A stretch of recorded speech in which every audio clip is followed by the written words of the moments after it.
With only a few weeks to go until Genesis Part 1 makes its way into Ark Survival Ascended, I've done my best to create a guide on Genesis 1 and everything we might expect when it comes to ASA. This guide is going to cover the most important features of Genesis and will either remind you of the things that you may have forgotten, like me, or show you what you have to look forward to. This is one of my favorite maps, and I've recently been replaying it during my live stream, so if you want to see me play the ASE version now, or even see me play the ASA version when it comes out, make sure to subscribe and hit the bell icon to get notified when I go live or post a new video. I'd also really appreciate if you hit the like button, it means a lot. Now that that's been said, let's talk about everything that you need to know for Genesis Part 1. So Genesis actually has two parts. Part 1, which is what we're getting in June 2026, and Part 2, which should come out in 2027.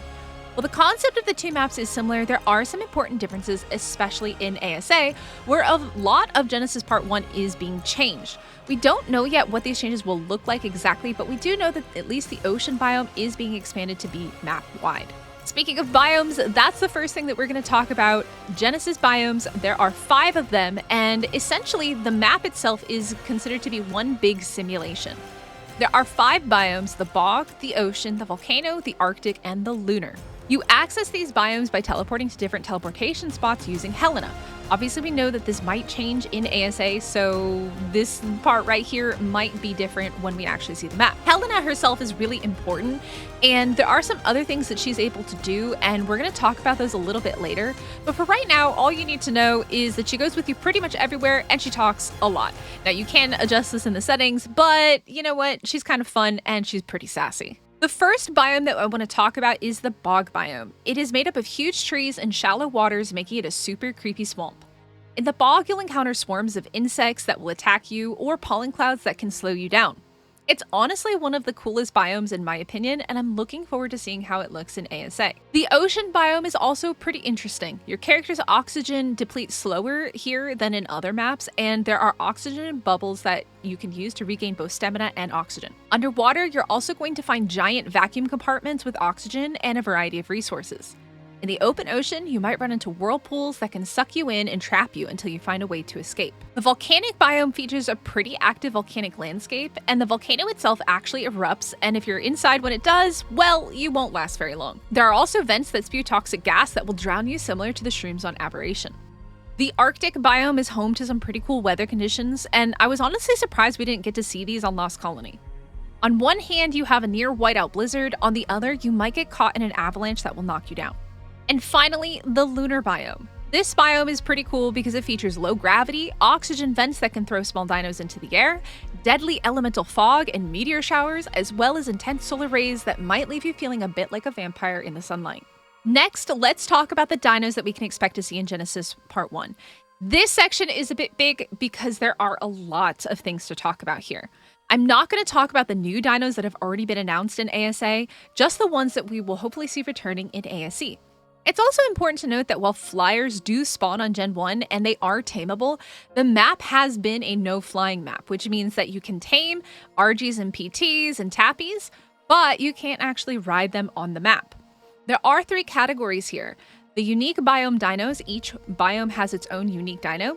There are X variants and tech dinos that are unique to Genesis. In the bog biome, we have the Bloodstalker, a super awesome and mobile spider that can swing from trees, capture small creatures and players, and climb up the sides of the terrain. Best part is you can shoot off of them while riding. Now, while recently the Aranio just got a TLC, and a lot of what the Aranio can do does remind me of the Bloodstalker, I think the Bloodstalker is still an amazing mount, and especially for traversing across Genesis, this thing is going to be one of my go-to early game tames. In the ocean, we have the Megachelon, a giant turtle with a face only a mother could love.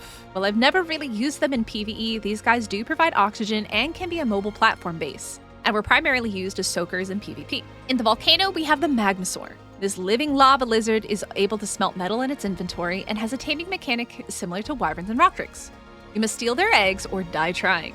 They are also only breedable in lava, so keep that in mind before you start trying to make an army of Magmasaurs. In the Arctic biome, we have the Ferox. This super cute little guy is actually an element-addicted fiend, and if you're not careful, he could turn on you in a fit of rage.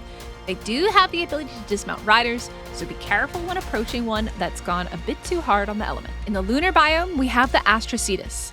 This majestic space whale is as beautiful as it is large.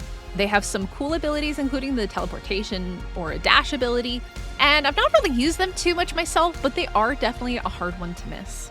So those are the 5 unique dinos that come with Genesis 1 and the unique biomes that they spawn in. I'm personally a huge fan of the Magnezor and the Bloodstalker, but let me know in the comments which one of these 5 is your favorite and which one are you gonna go tame first. Now let's talk about the X variants. Genesis 1 and Genesis 2 are both really special because each of them features their own variations. On Genesis 1, it's the X variant, and Genesis 2, it's the R variant. Now, these dinos are similar to the aberrant version of dinos in that they have their own kind of unique stats, and each biome has their own variation of traditional dinos. The X variants have a 5% damage increase and a 3% less health when tamed compared to vanilla dinos. Wild ones have a 250% damage increase and a 60% damage resistance from players and tamed creatures, which means they're more difficult to knock out and to kill. In the bog biome, we have the X Paraceratherium, we have the X Parasaur, we have the X Raptor, and we have the X Spino, and finally the X Tepihara. In the ocean, we have the X Basilosaurus, the X Dunkleosteus, the X Ichthyosaurus, the X Megalodon, and the X Mosasaurus. In the volcano, we have the X Allosaurus, the X Ankylosaurus, the X Rex, the X Rock Elemental, and the X Trike. In the Arctic, we have the X Argentavis, the X Otter, the X Sabertooth, the X Woolly Rhino, the X Yeti. And in the lunar biome, we don't have X variants, but we do have a lot of tech creatures, and these are pretty much all that spawn here besides some kind of special creatures from other maps. You can find things like gas bags and roll rats. However, the main creatures here are going to be the tech creatures, which include the Tech Raptor, the Tech Rex, Tech Stego, Tech Parasaur, and Tech Trike. What do you guys think of the X creatures? I love the color variations on a lot of these, and I'm actually really curious if Wildcard is going to add new X creatures. I think that would be such a cool thing because we have so many new dinos that have been added in ASA as a part of the vanilla game, and to create some new X creatures or even some new tech creatures would be a really awesome surprise from Wildcard. Will they do it though? I don't know. Let me know in the comments what you think. The next thing I want to talk about are missions. Missions are a huge part of how the Genesis simulation works. They're divided into gamma, beta, and alpha tiers. The higher the difficulty, the more of the hexagon reward and the loot. Hexagons are the currency of Genesis, and getting them will be very beneficial, especially early game. There are approximately 176 missions spread out over the 5 biomes. Some allow you to use a dino in them, and some don't. You can either stumble across different missions, or you can actually go into your inventory and track them using HLNA. There are no drops on Genesis, no traditional loot drop. You're going to have to go to one of the mission sites in order to transfer off server if you don't have a transmitter. There are 8 main mission types. Hunt missions have you follow footprints to eventually fight a brute creature. Race missions, these are my favorite. They're super fun and basically allow you to race across the different biomes on various creatures to get to the finish line. Gauntlet missions are an arena-style survival. You have to survive 5 rounds of dino hordes uniquely related to the biome you're doing the mission in. The next one is checkpoint missions. These are ones where you follow HLNA's directions to a location and then defend yourself against a bunch of wild creatures. At the end, you'll have to collect something and take it to a finish line to complete the mission. Escort missions require you to protect a dino as it travels through the biome. Wild dinos will spawn and try to kill it, and if it dies, the mission will be a failure. Basketball is kind of a unique one, and it's pretty simple. All you do is pick up either the dodo or the bulldog and toss it into the net. You get more points for the farther away you are from the net. Now, there are 2 different types of fishing missions. One is just a regular ice fishing mission where you use a rod, and this one can be pretty rough because the only thing that counts for it are the coelacanths. The second one is using the fishing net, which we're going to talk about when we talk about the Engrams for Gen 1. You have to catch salmon using the net, but watch out for the piranhas as they're going to break your net and thus cause you to potentially fail the mission. The final mission to talk about are retrieve missions. They take you around the biomes as you collect glowing particles. While relatively easy, this one can be dangerous depending on where it takes you. Missions were a really contentious topic in ASE, and some people loved them and some people hated them. As somebody who played PS4, there were some missions that were just nearly impossible to do in ASE, especially on official servers. Now, that being said, I believe that they have said that they're going to try to make it so that missions are more doable for people in ASA. And that is definitely something that they need to do because, you know, if you want to be able to solo things or you don't have other people to play with, being able to do these missions can be quite hard in single player or doing solo on official servers. I do also hope that the 5.7 update that is going to come out after Genesis Part 1 is going to make things a lot more stable for people, but knocking on wood, hopefully we get that really soon because I think that will improve Gen 1 for everyone, not just for console players. What do you guys think? Let me know in the comments. If you've done missions, what was your favorite one? If you've never done missions, which one are you most looking forward to doing? Now, I've mentioned HLNA a few times, and I've also mentioned Hexagons. So let me kind of explain this system to you because HLNA has 5 main uses in Genesis. So first, she can help you teleport to different biomes. This system is similar to how it was on Fjordur or currently on Astrios. Basically, you access her and it opens up a radial menu and you can choose, you know, which biome you want to teleport to, and then also north, south, east, west, so on and so forth. Now, some of the teleportations don't really go to where they say they're going to go, especially in the Arctic or even in the lunar biomes. So it'll be interesting to see if they fix this teleportation system. But yeah, that was kind of her main use in Gen 1 in ASE was being able to teleport because all of the biomes are completely bordered off from the other ones. You have to use HLNA in order to go to different biomes. Now, second, she can actually scan creatures and tell you their stats. On PC, if you hold H while you're near or looking at a dino, it will give you a little pop-up which tells you the creature's stats. This is super great for hunting wild dinos, and especially if you're looking for certain stats. It's also great for keeping an eye on the torpor of dinos you're using to knock out, especially if you're not playing with modded spyglasses or mods that help you see these things as you're doing them. For vanilla and especially for official players, this was one of the coolest new features that came with Gen 1. Third, she allows you to track missions. So she can ping missions for you so you know where you need to go to find them. And it makes tracking down specific ones much easier than just trying to stumble across them or looking up a map in order to figure out where it is. Fourth, this one, we're going to get into talking about hexagons here, but she gives you free hexagons about once an hour or so.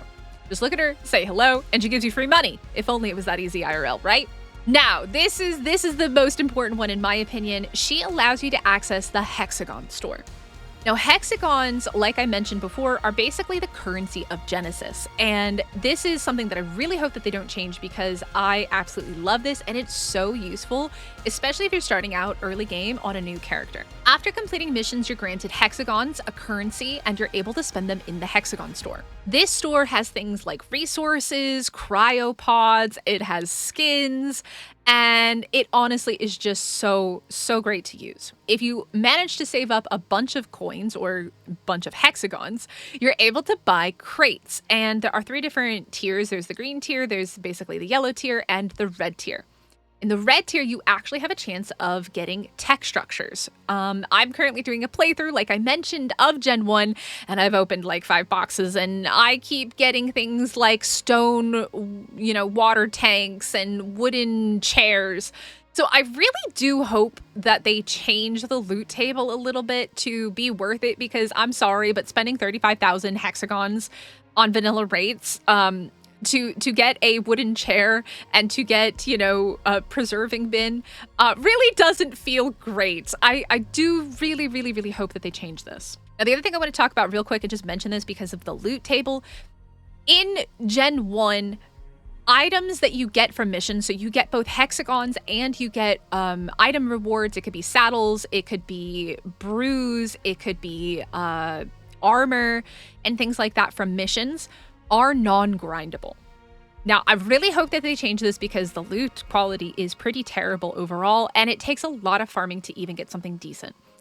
So I really want to see them make that stuff grindable. But the stuff that you get from the boxes in the Hexagon shop is grindable. So that is a little bit different that you need to be aware of, that the stuff that you get from missions is non-grindable. It'll have like a circle with a line through it, and then the ones that are grindable will not have that circle.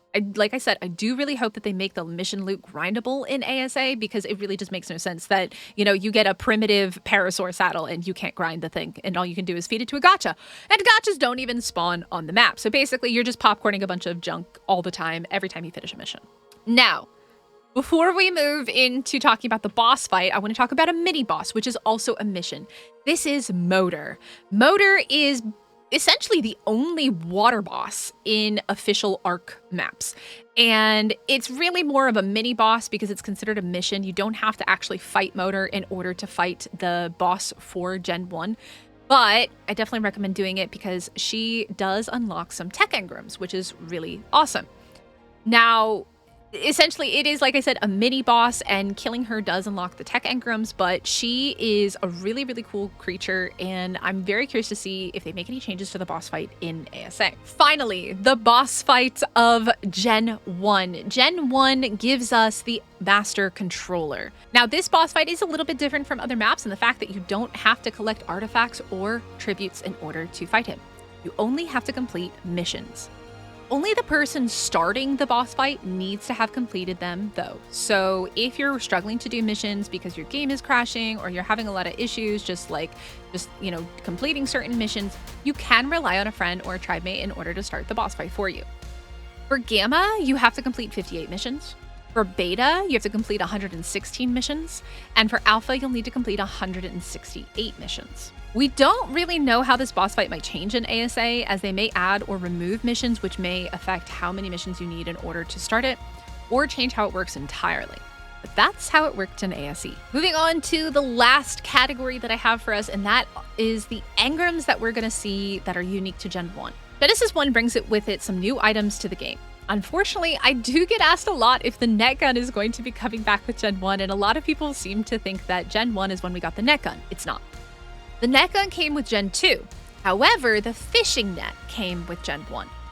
The fishing net lets you catch several fish at once, and it's also one of the missions that I mentioned previously.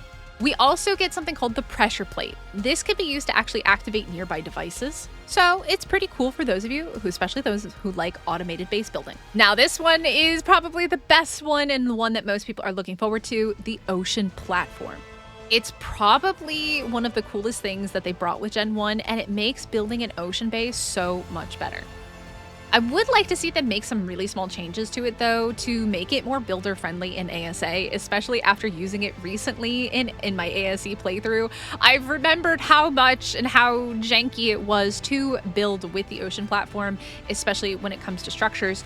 So obviously, we know that the building kind of has changed a little bit in ASA, and I'm curious to see how this is going to interact with the ocean platform in ASA. Another awesome engram that we're going to get is the mining drill. Unlocked at level 80, this weapon can be used to farm a variety of resources, including berries, thatch, wood, fiber, stone, metal, crystal, gems, and so much more.